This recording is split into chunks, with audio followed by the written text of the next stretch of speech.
I don't know what's going on. It's getting dangerous. Tonight, two violent incidents in North Sacramento leave the community on edge, and they just happened miles from each other. Take a look. The first happened around 10:30 this morning near El Camino Boulevard, and it led to a shooting involving police.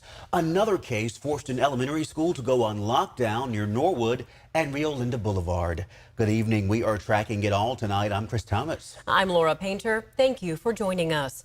Tonight, we start with live team coverage. ABC 10's Devin Truby has community reaction to the incident that prompted a lockdown at a nearby elementary school. But first, ABC 10's Roxanne Elias is live where a person was shot by police. So, Roxanne, exactly what happened?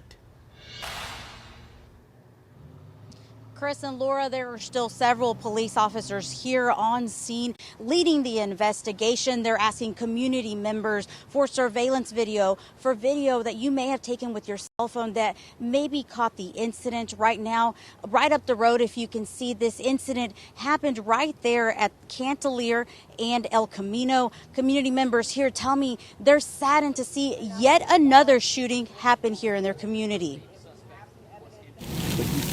The North Sacramento community is concerned after police shot a man near Rio Linda and El Camino. It's scary, but like Sacramento is really full of violence, and it's really scary because we have kids and kids grow around this and they see this stuff and they think it's okay because they're seeing it going on. The incident that ended here this morning after a car was reported stolen yesterday afternoon. Fast forward to today in the area of El Camino and Cantalier. One of our officers observed that carjacked vehicle to be parked on the curb. As our officer made contact with that carjacked vehicle, there was a suspect inside of that vehicle. Sacramento police say the man was non-compliant and there was a struggle between the man and the officer. At one point, the officer used a taser, but it was ineffective. The suspect was able to gain access to the driver's seat of that carjacked vehicle and attempted to flee the scene. When the suspect fled the scene, there was a collision involving one of our officers on foot. That officer sustained moderate injuries and was transported to the hospital. At the same time of the collision, police say two officers discharged their weapons. Their suspect was then found at an area hospital with at least one gunshot wound. He has non-life-threatening injuries. Edwin Lopez, who lives and works in the area, says it's sad to see situations like these happening in his neighborhood. It's normal to me that they had shut the area down because there's lots of shootings over here in this area. For Roberts, she'd like for her community to work with police and make it feel safe again. I feel like my community, our Black community, already takes a lot when it comes to officers. I feel like not all officers are bad, and I feel like we shouldn't take it out on everybody. I feel like everybody should have love towards each other. Investigators are trying to figure out right now if that suspect was armed and if that was the same person that carjacked the car yesterday. He will be facing charges, but that all just depends on where this investigation leads. Chris, Laura, back to you. Now, we do want to reiterate the suspect is in custody and police believe there are no other suspects out there. But police are also asking neighbors for any surveillance video they might have. Roxanne, thank you.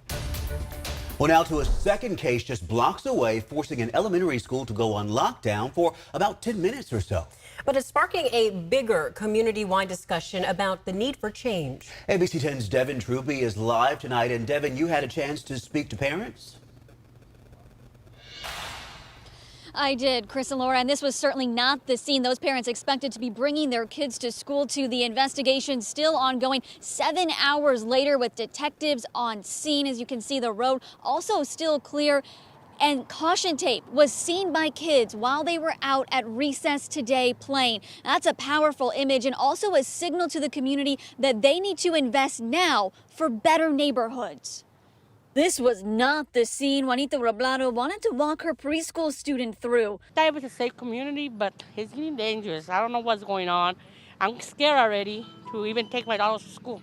Earl Huerta with South Natomas United as a community member and parent is troubled by the increase in violence that is happening everywhere and that it's happening in their community. There's a great need for an increased community-based services, especially in minority neighborhoods. Neighborhoods that have been historically neglected. The violence is because people and kids don't have things to do. South Natomas United and Gardenland Northgate Neighborhood Association are both in agreement that they need community policing and more presence, but the answer is in community programs and services, especially for youth. The greenhouse, and it's a small program, and it engages youth, but it's not really like gang prevention or gun prevention. And then we have Stanford Settlement that engages youth, but again, they're small programs, and we need programs that are larger and more in depth. We met with Marbala at the site of this mural as a symbol of hope for the future, that one day a parking lot will be a community gathering spot while they strive for community pride. The biggest takeaway from these conversations today is they want the community to move away from this attitude of, oh, this has happened again, and more towards community pride. Chris, Laura, they're asking for community centers to be open and for youth services. That's the solution they believe here. And Devin, I understand the Neighborhood Association has even applied for grant funding to try and help clean up the area and host family events. Is something we're going to be tracking in the days and weeks ahead. Thank you, Devin.